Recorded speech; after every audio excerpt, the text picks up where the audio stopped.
Good morning. Nayan IAS के online platform में एक बार आपका पुनः स्वागत है। एक पहला टॉपिक कोशिका का चल रहा था और इसके आगे अगर बढ़ाया जाए तो आप लोगों ने कोशिका का एक पहला पार्ट बताया था जिसमें हमने कोशिका केंद्र, कोशिका द्रव्य, कोशिका झिल्ली, कोशिका भित्ति पर चर्चा किया था। उसी में कोशिका अंग पर भी चर्चा किया था और केंद्रक पर चर्चा किया था कि केंद्रक के मध्य में केंद्रिका है, चारों तरफ अगर देखा जाए तो केंद्रक द्रव्य है, ठीक है ना, और केंद्रक झिल्ली है। अगर आगे देखा जाए इसका तो हम जब कोशिका को हम देखते हैं तो सेल अगर टू टाइप्स के होते हैं। एक टाइप्स तो आपका प्रोकैरियोटिक कोशिकाएं होती हैं और दूसरा क्या होता है तो यूकैरियोटिक होती है। प्रोकैरियोटिक की अगर हम बात करें तो आपको ये समझना है कि प्रोकैरियोटिक कोशिकाएं क्या हैं और यूकैरियोटिक कोशिकाएं क्या है, ठीक है। तो जो प्रोकैरियोटिक कोशिकाएं होती हैं वो अगर देखा जाए तो मुख्य रूप से वन सेलुलर होती है, मतलब एक कोश की अधिक होती है। और जो आपका जैसे आपने कहा कि जो विषाणु है या आपने कहा कि जीवाणु है, ठीक है, ये आपका जीवाणु हो गया, या आपने कहा कि कवक हो गया, इनकी सब कोशिकाएं कैसी हैं, प्रोकैरियोट। अब इनकी विशेषता क्या है कि इन कोशिकाओं में अगर देखा जाए तो कोशिकांग अनुपस्थित होते हैं, मैक्सिमम कोशिकांग अनुपस्थित होंगे।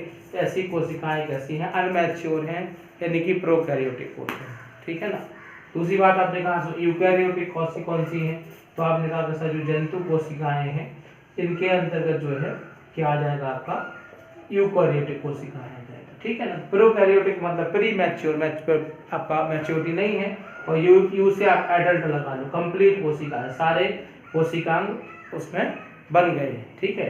तो आपने ये देखा कोशिकाओं के दो स्वरूप हैं, तो प्रोकैरियोटिक कोशिकाएं, पूछा जाए कैसी प्रोकैरियोटिक कोशिकाएं हैं, तो आपने कहा कि जो कोशिकाएं मुख्य रूप से एक कोशिकीय हैं जिनमें कोशिका विभाजन बहुत इमीडिएटली हो जाता है, आगे चल के बताएंगे, उन्हें हम प्रोकैरियोटिक कोशिकाएं कहते हैं। जैसे जीवाणु, विषाणु, कवक आदि कोशिकाएं हैं, उनको हम किसके अंतर्गत रखते हैं, तो प्रोकैरियोटिक कोशिकाएं के अंतर्गत। यूकैरियोटिक में क्या है, तो आपने कहा जिनमें सारे कोशिकांग उपस्थित होते हैं उन्हें हम किसके अंतर्गत रखते हैं, तो आपने कहा यूकैरियोटिक कोशिकाओं के अंदर, जिसमें केंद्रक भी है ना, आपने कहा कि अंतःपदजालिका भी है, वल्जिकाएं भी है, राइबोसोम्स भी है, लाइसोसोम्स भी है, तो सब चीजें हैं वो किस में आ जाएंगी आपका, तो आपने कहा कि ये आपका यूकैरियोटिक कोशिकाएं आ जाएंगी। तो आपने एक समझा था कोशिका को, और दूसरा क्या समझा था आपने कि कोशिका के बाद में केंद्रक समझा, और केंद्रक के बाद में एक छोटा सा सेगमेंट आपने देखा जिसमें एक तो प्रोकैरियोटिक हो जाएंगे और दूसरा क्या हो जाएगा आपका यूकैरियोटिक हो जाएगा। अब जो है वो काफी कॉम्प्लिकेटेड है कोशिका विभाजन। कोशिका विभाजन का मतलब सीधी सी बात है कि एक कोशिका से दो कोशिकाएं, दो कोशिका से चार कोशिकाएं, तो कोशिका विभाजन देखा जाएगा। तो इसको यहाँ पे हम लोग कोशिका विभाजन समझते हैं। तो पहली बात तो ये देखना है कोशिका विभाजन कितने प्रकार का होता है। तो भाई आप कुछ लोग ये मानते हैं कि 3 प्रकार का है, इसमें एक हो गया असूत्रीय कोशिका विभाजन, इंग्लिश में कहते हैं अमाइटोसिस सेल डिवीजन। दूसरा होता है समसूत्रीय कोशिका विभाजन, या आपको इस पर कहा जाए तो समसूत्री में माइटोसिस कहते हैं, और तीसरा अर्धसूत्रीय वो मियोसिस कहते हैं। तो आपने कहा जो आप असूत्रीय कोशिका विभाजन क्या है, तो आप इतना जान लीजिए कि असूत्रीय कोशिका विभाजन है वो किसमें देखा जाता है, तो प्रोकैरियोटिक कोशिकाओं में देखा जाता है। जो प्रोकैरियोटिक कोशिकाएं हैं जो आप पढ़ चुके हैं कि अनमैच्योर कोशिकाएं हैं, जैसे आपने कहा कि सर जीवाणु हो गया, या आपने कहा कि विषाणु हो गया, ठीक है, या आपने कहा कि कवक हो गया, ये सब प्रोकैरियोटिक कोशिकाओं में जो विभाजन है वो कैसे हुए देखा जाता है, तो असूत्रीय कोशिका विभाजन है। मतलब सीधी सी बात है कि इसमें क्या होता है कि डीएनए ही जेनेटिक मटेरियल के रूप में होता है और थोड़े ही समय में हजारों समरूप बन जाते हैं, मतलब और अंग तमाम है ही नहीं। तो डीएनए विभाजित होता है, कभी कभी क्वेश्चन आता है किस विधि से होता है, तो आप ध्यान रखना मुकुलन विधि होती है, बोर्डिंग कहते हैं इंग्लिश में। तो मुकुलन विधि जो होता है आपका वो किसमें होता है, तो आपने कहा कि सर आपका असूत्रीय विभाजन में होता है या प्रोकैरियोटिक कोशिकाओं में होता है। थोड़े ही समय में हजारों समरूप बन जाते हैं, हजारों प्रकार के, मतलब आधा घंटा में बैक्टीरिया ग्रोथ कर जाएगा और हजारों समरूप बन जाएंगे। किसमें बन जाएंगे आपका, तो आपने कहा असूत्रीय कोशिका विभाजन के अंतर्गत बन जाएंगे आपका, ठीक है ना। तो आप इतना समझे कि असूत्रीय कोशिका विभाजन क्या है। तो आपने ये देखा पहली बात कि किसमें होता है, तो आपने कहा सर प्रोकैरियोटिक कोशिकाओं में होता है। दूसरी बात किसमें होता है, तो आपने कहा जीवाणु है, विषाणु है, कवक है, इनमें होता है। उसके बाद में थोड़े ही समय में ग्रोथ कर जाएंगे, हजारों की संख्या में बन जाएंगे। तो बहुत से जो है साइंटिस्ट जो है उसको असूत्रीय विभाजन को कोशिका विभाजन नहीं मानते हैं। क्वेश्चन ये भी आता है कि किस विधि से होता है, तो आपको मैंने बताया किस विधि से होता है, तो मुकुलन विधि से होता है, वुडन। तो क्वेश्चन अगर पूछा जाए, इसमें जो क्वेश्चंस बनते हैं असूत्री विभाजन क्या है, तो आपने कहा कि सर वो किस में होता है, प्रोकैरियोटिक कोशिका में होता है, किस विधि से होता है, मुकुलन विधि से। जीवाणु, विषाणु, कवक आदि में जो विभाजन होगा वो आपका अमाइटोसिस यानी कि असूत्री विभाजन होगा। अब बात आती है कि समसूत्री विभाजन क्या है, ठीक है। तो समसूत्री विभाजन की जो खोज की थी वो फ्लेमिंग ने की थी, ध्यान रखना। समसूत्री विभाजन का मतलब ये है कि समान सूत्रों में विभाजित होना। जैसे आप एक हो, आपने कहा कि आपका माता पिता से जो है पेरेंटल जो सेल थी वो माता पिता से गर्भ में कितनी सेल बनी थी, तो मैंने कहा था कि 4 सेल बनी थी। जो पेरेंटल सेल है वो 4 सेल है, और जब 4 सेल से लेके फिर 4 से 8, 8 से 16, 16 से 32, 32 से 64, तो जब कोशिकाएं बढ़ती गई तो वो समसूत्री विभाजन है। माता पिता से बनी थी 4 कोशिकाएं, फिर 4 से, मतलब दैट मीन्स कोशिका समान रूप से बढ़ती गई, वो समसूत्री विभाजन है। जैसे आपकी जितनी भी कोशिकाएं हैं, तो हमने ये कहा था कि एडल्ट बॉडी में कितनी कोशिकाएं हैं, तो आपने कहा था कि सर 1000 खरब कोशिकाएं हैं। कितना हो जाएगा आपका 1000 खरब, यानी कि 10 की पावर 14 सेल्स आपने बोला था। अब 10 की पावर 14 सेल्स जो हैं 1000 खरब हैं, इनके जो सूत्र है, मतलब कि आप समझिए डीएनए आरएनए हैं, वो सारे के सारे सूत्र कैसे हैं, तो समान है ना। तो अब आपने अब समान सूत्र का मतलब ये है कि मैं एक फॉर एग्जाम्पल के तौर पे बताता हूँ। जैसे मैंने कल आपसे कहा था कि हम लोग क्या करते हैं, भोजन करते हैं। तो आपने कहा था कि सर हाँ भोजन करते हैं, किसके लिए करते हैं, तो आपने कहा कोशिका के लिए। तो हमने कहा था कि हमारा भोजन क्या है, तो आपने कहा दाल चावल सब्जी रोटी वेज नॉन वेज। कोशिका का भोजन क्या है, तो आपने कहा था ग्लूकोज है। तो ब्लड के द्वारा ग्लूकोज जाता है कोशिकाओं तक। इसी प्रकार से हमने कहा था कि हमारा श्वसन क्या है, तो आपने कहा मिश्रित गैस है। मैंने कहा कोशिका का श्वसन क्या है, तो आपने कहा ऑक्सीजन है। तो कोशिका का जो श्वसन था, रेस्पिरेशन था, वो क्या था आपका ऑक्सीजन था, और जो आपका वो भोजन था वो क्या था आपका ग्लूकोज था। तो इसी प्रकार से जो कोशिका है, जो आपका जब वो आपका ग्लूकोज हो, है ना, और चाहे आपका वो ऑक्सीजन हो, ये दोनों ही चीजें क्या करेंगी कि कोशिका में जब पहुंचेंगी, तो अब वो हर कोशिका में ब्लड पहुंचा रहा है, क्योंकि सारी कोशिकाओं के रूप समान है, समसूत्री विभाजन सब में पहुंच रहा है। अब आपने अगर देखा जाए तो प्लास्टिक सर्जरी का नाम सुना होगा, ठीक है। तो जो प्लास्टिक सर्जरी है वो क्या होता है कि आपकी ही कोशिकाओं को, जैसे किसी को चोट लग गई, किसी का चेहरा खराब हो गया, जल गया, तो आप समझिए कि आपके ही किसी भाग का या हिप्स का या नीचे वाले लेग का कुछ जो लेके मांस कोशिकाएं लेके और दूसरी जगह सेट कर दिया गया। जब दूसरी जगह सेट कर दिया गया तो चूंकि आपकी ही कोशिकाएं सूत्र उनके समान है, तो वो एक दूसरे को एक्सेप्ट कर लेगी और वहाँ से प्लास्टिक सर्जरी हो जाएगी।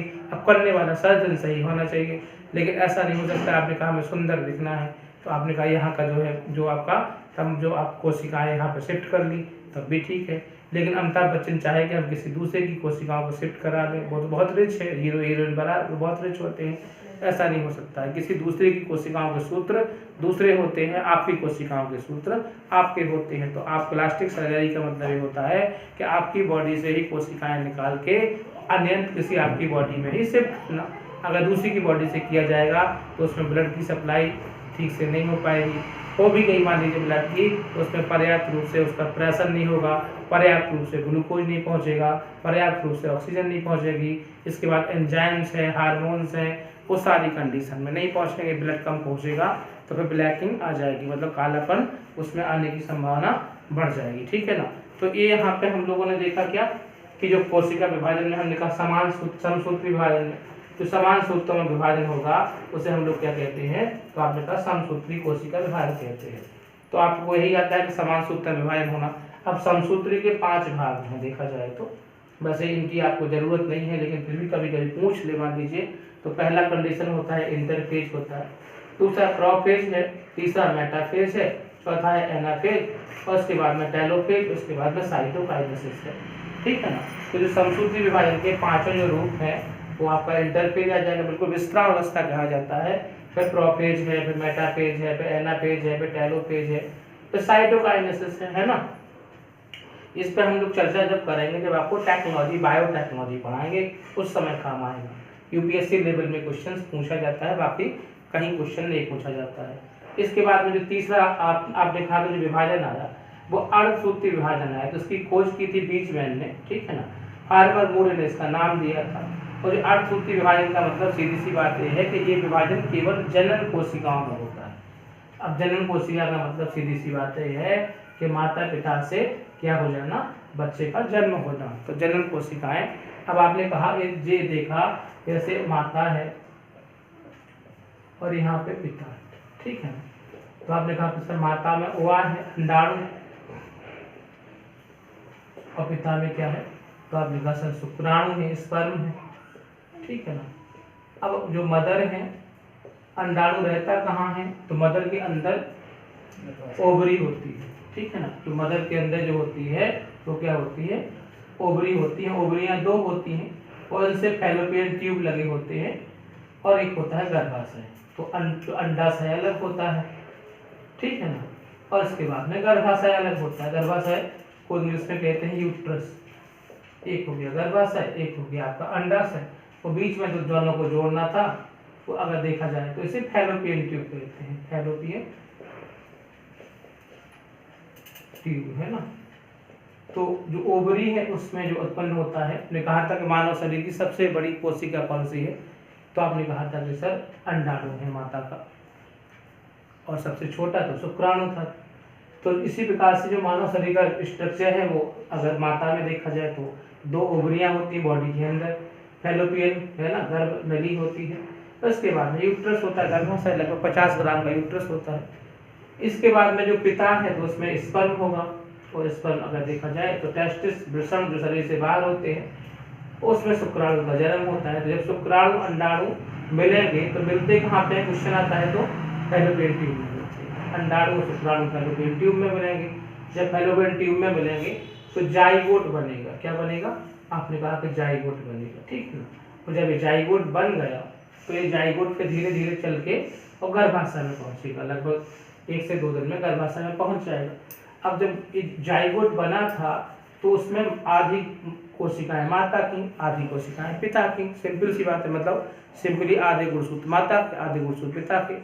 अब जो जाइगोट बनना था, आप जानते हैं कि मनुष्य में गुणसूत्रों की संख्या कितनी होती है, तो आपने कहा कि कितना, 23 जोड़ी होती है ना, कितना, 23 जोड़ी, जिनमें 22 जोड़ी 22A प्लस XX और 22A प्लस X। अगर ये देखा जाए तो माता पिता वाला सिस्टम आ सकता है।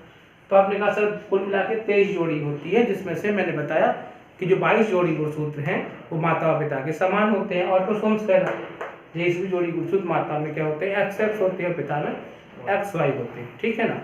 तो आपने ये देखा कि माता पिता से अर्धसूत्री विभाजन से कैसे बच्चा बनता है।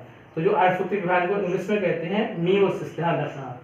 अब इसके 2 फायदे हैं, एक तो है आपका विषम रूपी विभाजन है और एक होता है समरूपी विभाजन। तो विषम रूपी में क्या है, विषम रूपी में अब आपको जैसे मैंने कहा कि माता में गुणसूत्र कितना हो गया, तो आपने कहा कि सर 46, पिता में कितना हो गया 46, अगर 46 मिलेंगे तो फिर कितना हो जाएगा, 92 गुणसूत्र हो जाएगा, बच्चा तो बहुत दिक्कत क्या हो जाएगा, हो ही नहीं सकता है। तो माता के जो 46 थे उनमें से 23 बचेंगे, 2 लड़ी से 1 लड़ी फाड़ दी, एक अलग कर दिया।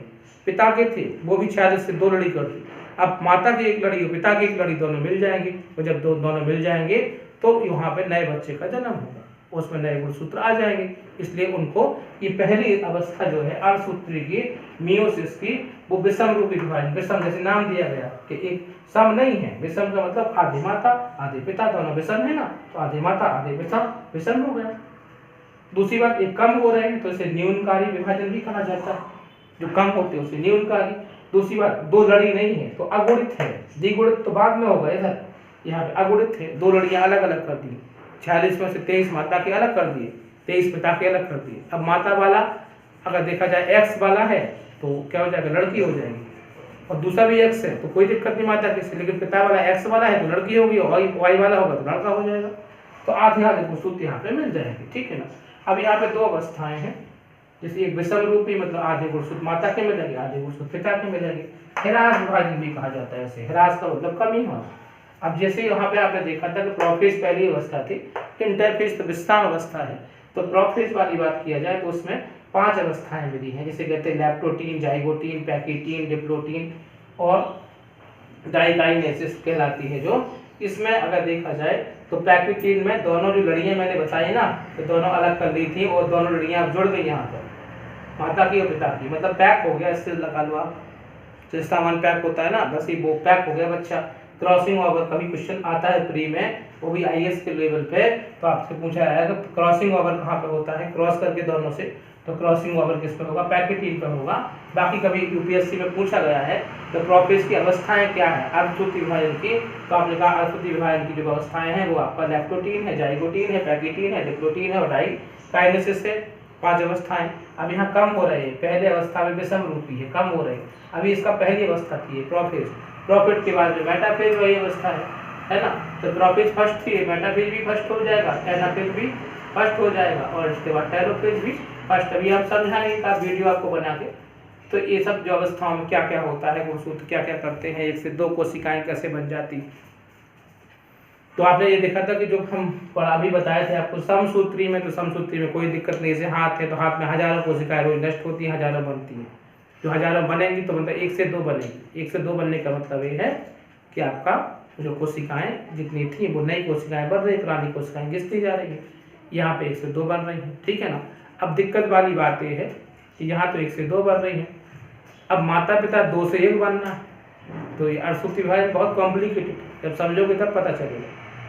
यहाँ पे तो 1 कोशिका से 2 बन रही समसूत्री में, अब वहाँ पे क्या हो गया, 2 लोग से 1 बनना है, तो 1 बनना है तो उसमें कितनी कोशिकाएं आएंगी, तो अंततः तो उसमें 4 आ जाएंगी व्यवहार, लेकिन इसको थोड़ा समझते हैं हम लोग। तो आपने ये देखा तो 3 तरह का विभाजन है, एक आपका असूत्री कोशिका विभाजन है, मैंने आपको बताया कि इसमें कुछ नहीं होता है, विभाजन ही नहीं है, एक कोश के जीवों में होता है। दूसरा अर्ध समसूत्री है, समसूत्री की यूज पूछता है प्लास्टिक सर्जरी, हमने आपको पहले बताया, किसी को सुंदर दिखना है तो अब उसी सारी उसकी कोशिकाओं के गुणसूत्र समान है, तो वो यहाँ से अपना त्वचा को निकलवा के और चेहरे पर सेट करा लेता है। जब सेट करा लिया तो उसे कहते हैं प्लास्टिक सर्जरी। किसी का मुख जल गया तो वो भी उसमें प्लास्टिक सर्जरी हो जाती है, बड़े बड़े हीरो वगैरह प्लास्टिक सर्जरी कराते हैं। तो प्लास्टिक सर्जरी का मतलब उसकी ही स्किन उसमें ही जुड़ेगी, दूसरे की स्किन नहीं लग सकती है, क्योंकि दूसरे की स्किन की कोशिकाएं समान नहीं है। यहाँ पर जो कोशिकाएं हैं वो किस रूप में देखना है आपको, किस समसूत्री समान सूत्र वाली कोशिकाओं का विभाजन। फ्लेमिंग ने खोज किया था। 5 अवस्थाएं हैं, इंटरफेज, और प्रोफेज, मेटाफेज, एनाफेज, टेलोफेज और साइटोकाइनेसिस। इसी के बाद में हमने बताया अर्धसूत्री विभाजन की बहुत कॉम्प्लिकेटेड है। पहली बात तो अर्धसूत्री विभाजन ध्यान रखना आप किसमें होगी, तो जनन कोशिकाओं में होगी। मतलब सीधी सी बात है कि मदर फादर से बेबी का जन्म होगा। अब मदर में मैंने बताया कि मदर का अंडाणु, फादर का शुक्राणु, ये आपका ओवा है, ये स्पर्म है, ये जब दोनों मिलेगा तो क्या बनेगा, तो जाइगोट बनेगा। हिंदी में कहते हैं युग्मनज, क्या कहते हैं, युग्मनज। तो क्वेश्चन आता है कि जाइगोट में कितनी कोशिकाएं होती हैं, तो आपने कहा सर जाइगोट में जो कोशिकाएं होती हैं पेरेंटल सेल कितनी होती हैं, तो आपके पास 4 कोशिकाएं होती हैं, ठीक है ना। संतति कोशिकाएं कितनी हैं, 4 हैं। जब कभी आप भूल जाओ तो वैसे आप 100% तो श्योर नहीं कर सकते, लेकिन यहाँ पे 22A प्लस XX आप लेते हो और यहाँ पे 22A प्लस XY को लेते हो, यही 4 मान लीजिए आप। तो पेरेंटल सेल कितनी होती हैं, 4 होती हैं। माता पिता से कितनी बनी, 4 बनी। इसके बाद कोशिकाएं स्वयं विभाजित होने लगती हैं, मतलब उसमें 4 में क्या थे, आधे गुणसूत्र माता के थे, आधे गुणसूत्र पिता के थे। अब 4 के बाद क्या होने लगा, अब वो आधे गुणसूत्र से कोशिकाएं बढ़ने लगी, अब उनके सेम गुणसूत्र होने लगे। जो जाइगोट बना था, एक सुई की नोक से भी छोटा पार्ट बना था, गर्भाशय में पहुंच के वो किसके द्वारा, समसूत्री विभाजन द्वारा बढ़ने लगा। फिर उसमें आता है कि पहले महीने में क्या हुआ गर्भाशय में, तो आपने देखा पहले महीने में अगर देखा जाए तो अलग अलग कंडीशन है कि पहले महीने में क्या होना, एक्टोडर्म है, मीसोडर्म है, एंडोडर्म है। दूसरे महीने में क्या हुआ, कब हड्डी बनी, तो तीसरे महीने में हड्डियां बनती हैं, ठीक है ना। इसी प्रकार से चौथे महीने में क्या हुआ, 5वें महीने में क्या हुआ, ये सब आगे चल के जब प्रजनन तंत्र पढ़ाएंगे तो आपको बताया जाएगा। और 90 महीने तक 280 दिन का गर्भधान होता है इंसान का, 280 दिन के बाद में जो शिशु होता है वो माता के गर्भ से प्लेसेंटा से बाहर आ जाता है। तो अब जब रिप्रोडक्शन सिस्टम आएगा तो इस पर हम लोग पूरा चर्चा करेंगे। अभी जो चर्चा का विषय था वो सेल डिवीजन का था। तो आपने पहले ये देखा कि कोशिकाएं 2 प्रकार की होती हैं, एक कौन सी, तो आपने कहा प्रोकैरियोटिक कोशिकाएं, दूसरी कौन सी, तो आपने कहा यूकैरियोटिक कोशिकाएं। इसके बाद आपने कोशिका विभाजन को देखा, उस विभाजन में आपने असूत्री विभाजन को देखा। क्वेश्चन आया किस विधि से होता है, तो आपने कहा कि आपका जो है मुकुलन विधि से होता है, जिसमें बुडिंग कहते हैं, थोड़े ही समय में हजारों जीवाणु बन जाएगा। दूसरा समसूत्री विभाजन होता है, समान सूत्र में विभाजन हुआ। तीसरा अगर देखा जाए तो अर्धसूत्री विभाजन होता है, मतलब केवल जनन कोशिकाओं में जो विभाजन होगा वो क्या होगा, अर्धसूत्री। अर्धसूत्री में एक जो पहला जो विषम था उसके भी वही पार्ट थे, प्रोफेज, मेटाफेज, एनाफेज, टेलोफेज। जैसे यहाँ पे प्रोफेज में आप पी बना दो, पीएम है ना, एटी, ऐसे आप याद कर सकते हो। इसमें भी वही आ जाएगा पीएम एटी वाला, है ना। बट बात क्या है कि यहाँ पे पूरा पहली कंडीशंस थी, यहाँ पे दूसरी थी। मतलब यहाँ पे जो था पहली बार वो कम हो रहा था, हरासमेंट हो रहा था, इस बार समान रूप से। ये विषम था, ये क्या था, आधे माता आधे पिता के, तो विषम हो गया। और ये दोनों जब अब तो वो खुद बन गया ना, तो खुद बनने लगा, तो अब जब डिवीजन हुआ तो सम हो गया। इस पर काफ़ी लंबा है जो चर्चा की जाएगी, क्रॉसिंग ओवर को आपको चर्चा में रखना है। इसके बाद में बायोटेक्नोलॉजी आता है। अगर आपको ये क्लियर पता होता है तो बायोटेक्नोलॉजी में जैसे आपने कहा कि सर जो है ना क्या क्या होता है, तो आपने कहा कि सर स्टेम सेल आजकल बहुत आ रहा है, स्टेम सेल क्या है ये बहुत आता है।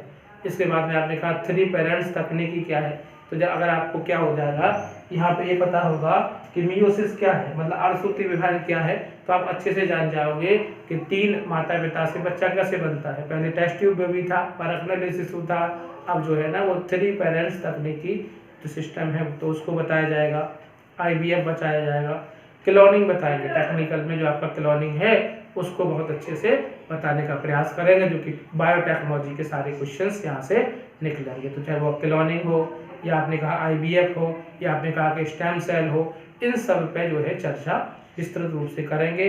अब कोशिका में अगर देखा जाए तो अगला जो पार्ट है उसमें जो है जो केंद्रक पे है, केंद्रक में अगर देखा जाए तो जो आपका गुणसूत्र है वो किससे बने, वो उसमें क्या है। ठीक है, तो अगले पे इस पे चर्चा करते हैं।